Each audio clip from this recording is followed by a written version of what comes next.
He said I was his only one, but it turned out there were two of us. My name is Megan, I'm 26, and I never thought my life would turn into the kind of drama people read on Reddit before bed. But here I am. The story I'm about to tell started with the best summer of my life and ended with tears, lies, and unexpected justice. That summer, I met Lucas. He was the kind of guy who seemed perfect, a melting smile, sincere words, and eyes that made you feel seen. We met by accident. I spilled coffee on his shirt in the park. He just laughed and said, "Well, at least now we have a story for our grandkids." That's how it started. We could spend hours in coffee shops, talking about everything from movies to childhood fears. I truly felt I'd met someone who understood me. And when he first called me his girl, I believed it was love. But then, things changed. Slowly, Lucas started becoming distant. He often forgot to reply to messages, canceled dates, saying he was busy with work. At first, I made excuses for him, thought he was stressed. But my gut screamed something was wrong. One evening, when he said he was staying home sick, I decided to surprise him, bring him soup and medicine. I even got his favorite ice cream. But when I arrived at his door, a girl opened it. She was wearing his shirt, and she looked shocked to see me standing there with a bag in my hands. "Who are you?" she asked. "I'm Lucas's girlfriend." "Who are you?" She paused for a moment, then gave a sad smile. "Looks like we both are." My heart dropped. Everything blurred. I dropped the bag and just walked away. I didn't cry, didn't yell, I was too stunned. But when I got home, I broke down like never before. I felt used. Everything he said a lie. But deep inside, a spark of anger started to burn. And that spark was about to grow into something much bigger. The next morning, I woke up feeling completely empty. The room was quiet, but inside me, a storm was raging. My phone kept lighting up messages from Lucas. "Meg, it's not what you think. Let me explain. Please, don't jump to conclusions." I didn't even read all of them. It felt like every word was poison, but a part of me still wanted to believe. Like an idiot, I thought maybe there was some misunderstanding. Maybe that girl was just a friend,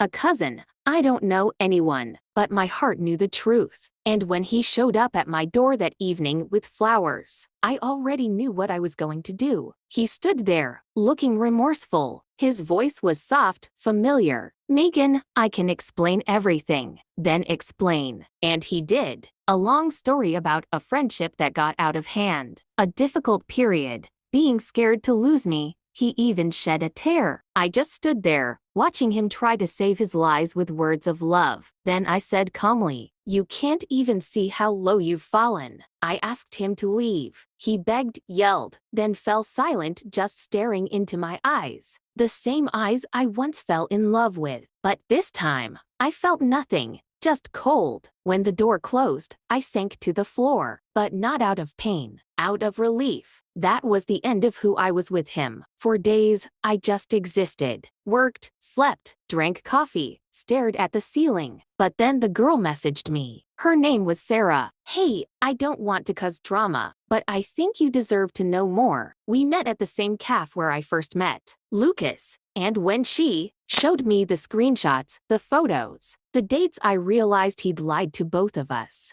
At the same time, same words, same texts, even the same gifts. It was like a bad soap opera, except it was my life. "I'm not mad at you," I told Sarah. "I'm grateful." She smiled through tears. "He thought we'd never meet." We sat in silence for a moment. Then I said, "But we did. And now, he's going to reap what he sowed." That night, I opened my laptop. I didn't want revenge, not the ugly kind. I wanted truth, and I knew exactly how to make it happen. That night, I couldn't sleep. My mind was spinning, my heart racing, reminding me that I was still alive. And maybe that's when it hit me. It was time to take myself back. Not to hurt him, but to remind myself that I wasn't a victim. I opened my laptop and started writing. Not a message to Lucas, not a cry for help, but a story, honest, raw, without names, but filled with every drop of truth and pain I'd been holding in for weeks. I posted it on relationship advice.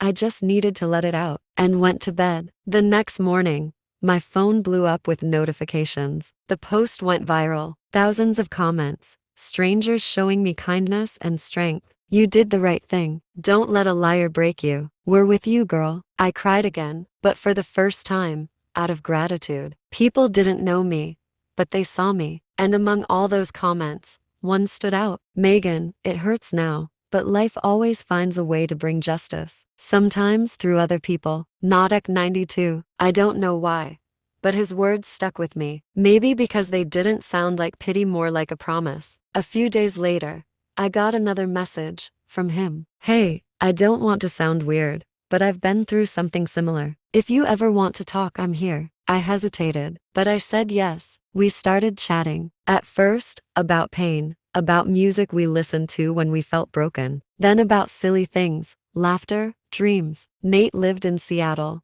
worked as a graphic designer, and had this way of writing that made even a short goodnight feel like a warm hug. Day by day, I caught myself smiling again, genuinely, without forcing it, because there was someone who saw me for who I was. And Lucas? He saw my post too. He messaged me. You made us look like a joke. How could you do this to me? I smiled. I never mentioned your name, Lucas. But if you recognized yourself, that's not my fault. His last message was short. You'll regret this. But I wasn't scared anymore. For the first time in a long time, I knew who I was. I wasn't his shadow or his mistake. I was Megan, the girl who survived and learned to trust again. That night, I opened Nate's chat. Hey, maybe we could meet in real life sometime? He replied almost instantly. I'm already booking my flight. And at that moment, I realized life always knows when it's time for justice. And when it's time for a new beginning. I stood in the airport, watching people meet. Hugs, tears, smiles. And suddenly I realized that this time, I was part of that story. The kind where your heart starts beating again. Not from pain, but from hope. When Nate told me he was on his way, I didn't know how to feel. Part of me was still scared. What if he was just like Lucas? What if I was making the same mistake? But something in his words, in the calmness he carried, even through a screen, made me trust him. And then I saw him, tall, wearing a navy jacket, with that same smile I'd already memorized from his photos. He was holding a coffee, my favorite vanilla latte. I thought I'd start with the thing that started it all, he said, handing it to me. I laughed. Yeah. Coffee and a stain on a shirt. We sat in a small cafe near the airport. At first, we were silent, not awkwardly, but because neither of us wanted to ruin the moment. Then he spoke. You look different than I imagined. Stronger. I smiled. Maybe because I stopped living someone else's life. We talked for hours. About everything. Childhood dreams. Favorite movies. His voice was calm, a little raspy. He looked at me differently than Lucas ever did. Not like he was studying me, but like he was seeing me. And at one point, he touched my hand, gently, as if asking permission. I didn't pull away. For the first time in a long time, I wanted someone to stay. We walked through the evening city. Rain started to fall, but neither of us cared. You know, he said, sometimes life throws us into hell not to break us, but to show us who's willing to pull us out. I stayed quiet. Words didn't seem necessary. In that moment, I realized I wasn't afraid anymore. Not of the past, not of what's next, just peace. The kind that comes when your heart finally stops hurting. Before we parted, he looked into my eyes and said softly, I don't know what the future holds, Megan, but I know I want to be there when you find out. And for the first time since everything happened, I believed maybe life really can start over.